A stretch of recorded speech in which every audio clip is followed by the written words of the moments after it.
కాంగ్రెస్లోకి మల్లారెడ్డి కోడలు shocking comments. మాజీ మంత్రి BRS MLA Chamakura Mallareddy party మారుతున్నట్లు గత కొన్ని రోజులుగా ఊహాగానాలు గుప్పుమంటున్నాయి. ఆయన కారు దిగి హస్తం పార్టీలో చేరతారనే ప్రచారం జోరుగా సాగుతోంది. ఇప్పటికే కాంగ్రెస్ పార్టీతో మల్లారెడ్డి కుటుంబం సంప్రదింపులు జరుపుతోందని తెలుస్తోంది. తన కుటుంబ రాజకీయ భవిష్యత్ కోసం మల్లారెడ్డి మారుతారనే ప్రచారం జరుగుతోంది. ఇలాంటి సమయంలో తాజాగా మల్లారెడ్డి స్వయంగా స్పందించి ఈ ఊహాగానాలకు తెరదించారు. తాను పార్టీ మారుతున్నట్లు జరుగుతున్న ప్రచారంలో వాస్తవం లేదని, అవన్నీ అసత్యాలేనని కొట్టిపారేశారు. ఎలాంటి నిర్ణయం తీసుకోవాలో తనకు తెలుసని పేర్కొన్నారు. తెలంగాణ అసెంబ్లీ సమావేశాల ప్రారంభం రోజున మీడియాతో చిట్ చాట్ నిర్వహించిన మల్లారెడ్డి తాను కాంగ్రెస్ పార్టీలో చేరుతున్నట్లు వస్తున్న ఊహాగానాల్ని కొట్టేశారు. ప్రస్తుతం తన వయసు 73 ఏళ్లని, ఏ నిర్ణయం తీసుకోవాలో తనకు బాగా తెలుసని వ్యాఖ్యానించారు. మునిగిపోయే పడవలో ఎవరైనా ఎక్కుతారా అని ప్రశ్నించారు. కాంగ్రెస్ పార్టీ మునిగిపోయే నావ లాంటిదని ఎద్దేవా చేశారు.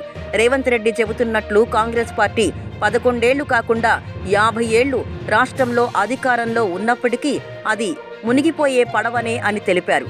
క్షేత్రస్థాయిలో ఏ పార్టీ బలంగా ఉందో అందరికీ తెలుసని అన్నారు.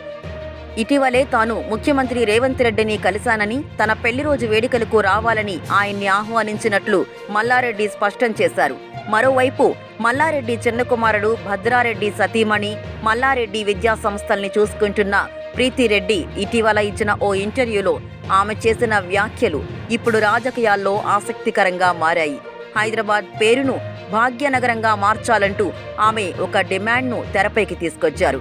అదే సమయంలో గత కొంతకాలంగా మేడ్చల్ నియోజకవర్గంలో చాలా యాక్టివ్గా ఉంటున్న ప్రీతిరెడ్డి ప్రధానమంత్రి నరేంద్ర మోదీ నేతృత్వంలోని కేంద్ర ప్రభుత్వ విధానాలపై ప్రశంసలు గుప్పించడం గమనార్హం. మరీ ముఖ్యంగా నూతన జాతీయ విద్యా విధానం ద్వారా భారతదేశ విద్యా వ్యవస్థలో తీసుకొచ్చిన మార్పులు, ఆర్థిక సంస్కరణలు, మహిళా సాధికారిత వంటి వాటిపై ఆమె కేంద్రంపై పొగడ్తల వర్షం కురిపించారు. వీటన్నింటితో పాటు గతంలో కేంద్ర మంత్రి బండి సంజయ్తో ప్రీతిరెడ్డి భేటీ కావడం అప్పట్లోనే తీవ్ర చర్చనీయాంశంగా మారింది. అంతేకాకుండా ఆమె రాజకీయాల్లోకి రావాలని ఉందని, ఎంపీ పదవిపై ఆసక్తి ఉందని పేర్కొనడం గమనార్హం. అయితే తెలంగాణలో కాంగ్రెస్ పార్టీ అధికారంలోకి వచ్చిన తర్వాత కర్ణాటక డిప్యూటీ సీఎం డీకే శివకుమార్తో మల్లారెడ్డి భేటీ కావడం అప్పట్లో తీవ్ర చర్చకు దారితీసింది. మల్లారెడ్డి కాంగ్రెస్ పార్టీలో చేరేందుకే డీకే శివకుమార్ను కలిశారని, త్వరలోనే ఆయన హస్తం జెండా కప్పుకుంటారనే ప్రచారం జరిగింది.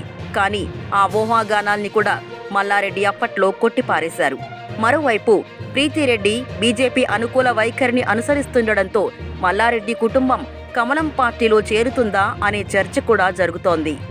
కాంగ్రెస్లోకి మల్లారెడ్డి కోడలు షాకింగ్ కామెంట్స్. మాజీ మంత్రి BRS MLA Chamakura Mallareddy party మారుతున్నట్లు గత కొన్ని రోజులుగా ఊహాగానాలు గుప్పుమంటున్నాయి. ఆయన కారు దిగి హస్తం పార్టీలో చేరతారనే ప్రచారం జోరుగా సాగుతోంది. ఇప్పటికే కాంగ్రెస్ పార్టీతో మల్లారెడ్డి కుటుంబం సంప్రదింపులు జరుపుతోందని తెలుస్తోంది. తన కుటుంబ రాజకీయ భవిష్యత్ కోసం మల్లారెడ్డి మారుతారనే ప్రచారం జరుగుతోంది. ఇలాంటి సమయంలో తాజాగా మల్లారెడ్డి స్వయంగా స్పందించి ఈ ఊహాగానాలకు తెరదించారు. తాను పార్టీ మారుతున్నట్లు జరుగుతున్న ప్రచారంలో వాస్తవం లేదని, అవన్నీ అసత్యాలేనని కొట్టిపారేశారు. ఎలాంటి నిర్ణయం తీసుకోవాలో తనకు తెలుసని పేర్కొన్నారు. తెలంగాణ అసెంబ్లీ సమావేశాల ప్రారంభం రోజున మీడియాతో చిట్ చాట్ నిర్వహించిన మల్లారెడ్డి తాను కాంగ్రెస్ పార్టీలో చేరుతున్నట్లు వస్తున్న ఊహాగానాల్ని కొట్టేశారు. ప్రస్తుతం తన వయసు 73 ఏళ్లని, ఏ నిర్ణయం తీసుకోవాలో తనకు బాగా తెలుసని వ్యాఖ్యానించారు. మునిగిపోయే పడవలో ఎవరైనా ఎక్కుతారా అని ప్రశ్నించారు. కాంగ్రెస్ పార్టీ మునిగిపోయే నావ లాంటిదని ఎద్దేవా చేశారు. రేవంత్ రెడ్డి చెబుతున్నట్లు కాంగ్రెస్ పార్టీ 11 ఏళ్లు కాకుండా 50 ఏళ్లు రాష్ట్రంలో అధికారంలో ఉన్నప్పటికీ అది మునిగిపోయే పడవనే అని తెలిపారు. క్షేత్రస్థాయిలో ఏ పార్టీ బలంగా ఉందో అందరికీ తెలుసని అన్నారు. ఇటీవలే తాను ముఖ్యమంత్రి రేవంత్ రెడ్డిని కలిశానని, తన పెళ్లి రోజు వేడుకలకు రావాలని ఆయన్ని ఆహ్వానించినట్లు మల్లారెడ్డి స్పష్టం చేశారు. మరోవైపు మల్లారెడ్డి చిన్న కుమారుడు భద్రారెడ్డి సతీమణి, మల్లారెడ్డి విద్యా సంస్థల్ని చూసుకుంటున్న ప్రీతిరెడ్డి ఇటీవల ఇచ్చిన ఓ ఇంటర్వ్యూలో ఆమె చేసిన వ్యాఖ్యలు ఇప్పుడు రాజకీయాల్లో ఆసక్తికరంగా మారాయి. హైదరాబాద్ పేరును భాగ్యనగరంగా మార్చాలంటూ ఆమె ఒక డిమాండ్ను తెరపైకి తీసుకొచ్చారు. అదే సమయంలో గత కొంతకాలంగా మేడ్చల్ నియోజకవర్గంలో చాలా యాక్టివ్గా ఉంటున్న ప్రీతిరెడ్డి ప్రధానమంత్రి నరేంద్ర మోదీ నేతృత్వంలోని కేంద్ర ప్రభుత్వ విధానాలపై ప్రశంసలు గుప్పించడం గమనార్హం. మరీ ముఖ్యంగా నూతన జాతీయ విద్యా విధానం ద్వారా భారతదేశ విద్యా వ్యవస్థలో తీసుకొచ్చిన మార్పులు, ఆర్థిక సంస్కరణలు, మహిళా సాధికారిత వంటి వాటిపై ఆమె కేంద్రంపై పొగడ్తల వర్షం కురిపించారు. వీటన్నింటితో పాటు గతంలో కేంద్ర మంత్రి బండి సంజయ్తో ప్రీతిరెడ్డి భేటీ కావడం అప్పట్లోనే తీవ్ర చర్చనీయాంశంగా మారింది. అంతేకాకుండా ఆమె రాజకీయాల్లోకి రావాలని ఉందని, ఎంపీ పదవిపై ఆసక్తి ఉందని పేర్కొనడం గమనార్హం. అయితే తెలంగాణలో కాంగ్రెస్ పార్టీ అధికారంలోకి వచ్చిన తర్వాత కర్ణాటక డిప్యూటీ సీఎం డీకే శివకుమార్తో మల్లారెడ్డి భేటీ కావడం అప్పట్లో తీవ్ర చర్చకు దారితీసింది.